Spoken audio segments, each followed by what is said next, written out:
Hello, everyone. My name is Cameron Vesey. Welcome to my channel. If this is your first time here.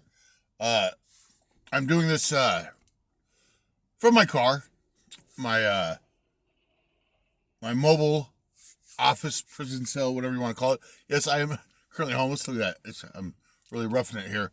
So I just somebody just in my Facebook. I'm part of a group called Bob Ferguson Can Bleep Bleep Bleep or something like that. Um,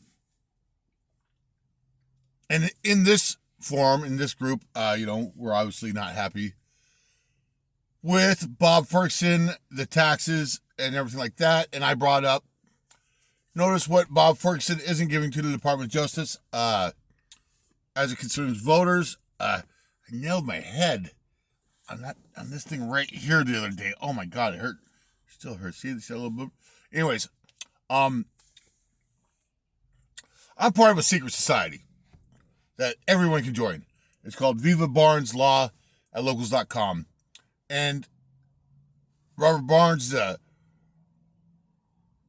constitutional lawyer. Viva Barnes is previously a Canadian lawyer who gave up his practice because he's got too much of a conscience and a soul and a heart.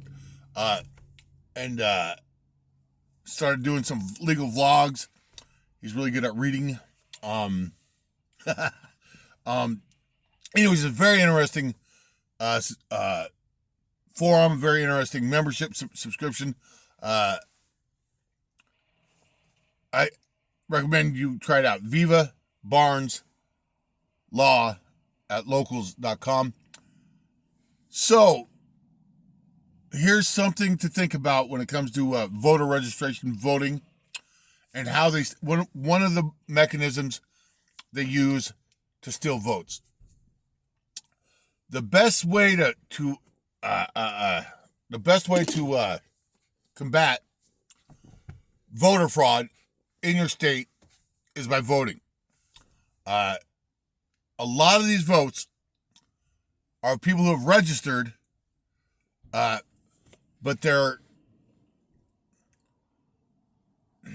so if I'm an elected voter official of some sorts, and I have access to everyone who can vote, and I notice the people who aren't voting, well, then I can steal their votes because they're not looking. They voted, they registered to vote, all this stuff, yet they don't partake. Therefore, I can use their vote without any worry because they're like, well, I didn't vote, so I don't care. I'm not going to. But if you voted, now you can look at your voter roll and say, wait a minute, I didn't vote for that fucker last year. Now you can start bringing up some concerns because you voted, and there will be a double vote. There'll be whoa. Which vote? And by your vote being hopefully more curable, more valid, it will negate the stolen vote in your name. So, as we talk about the theft of elections in Washington, in my opinion, it started with what's her name? Christina Gregoire. Because we remember it clearly. They just kept opening Oh, we found another bag of votes. These bag of votes are curated to have a plus, minus, a plus on the Democrat, minus on the Republican. So if the vote's too close, we just grab one of these special bags and we count those and they'll give us a little more. Well, depending on how bad they're losing, depends how many closets they got to open and how many bags they got to find, but they have them in reserve if they need them. Now, that was then, who knows how I think now it wouldn't be that hard for a entrepreneurial cheat who has a position in the government that has access to the ballots to go, okay, so we know about this many Republicans vote. And in a heavily Republican, year, let's say when Republicans are really getting out there and really voting for the governor or whatever, the most we'll ever see is maybe 10% more people voting than usual. So I know that we have these people that always vote D no matter what. And then we have a little bit of a swing. So we know these guys are going to vote.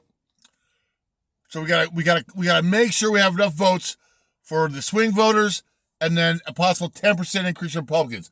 So I will curate enough bags to throw in closets so that if we do have a Republican exceptional year and some swing voters go the other way, I have enough fucking fake ballots to cover that if needed. But if I don't need them, I won't use them. Why use them if I don't need them? Because I'm an official. I can watch the polls. I can see where it's trending, right? And then if I see where it's trending, I'll grab them and make sure that they're, in advance.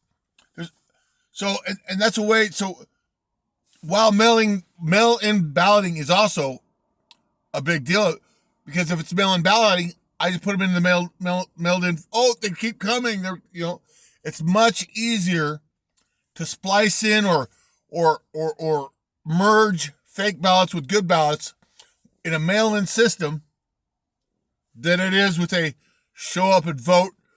Here's the votes. Here's the counting room. Chain of command type stuff. We know this person came up. They showed ID. We took the vote. We put it in the counting room. It's very hard. It would be, why are you going in there with, these are the mail-in bag.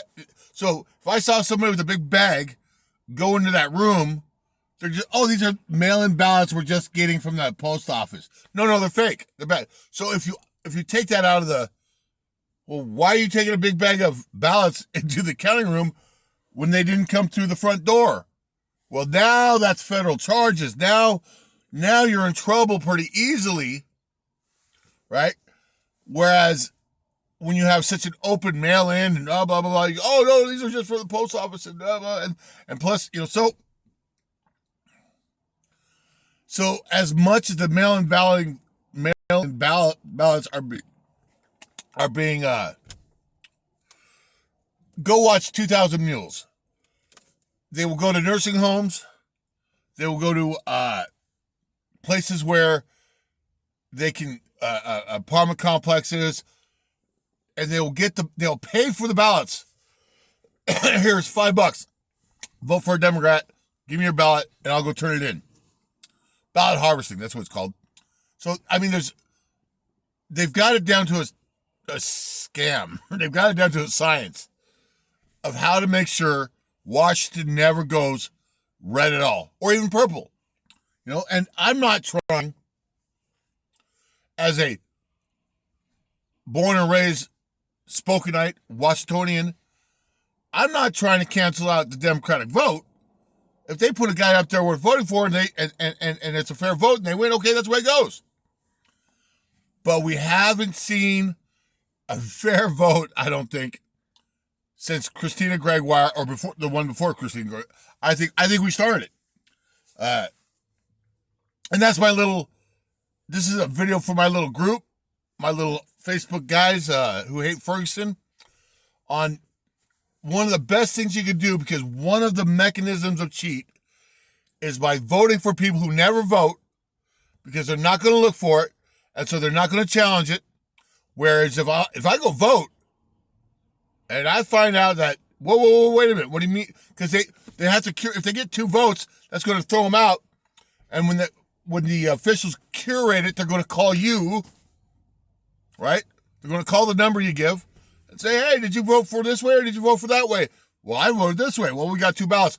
So it really, just by voting, getting more people who don't normally vote to vote, vote either way you want to go.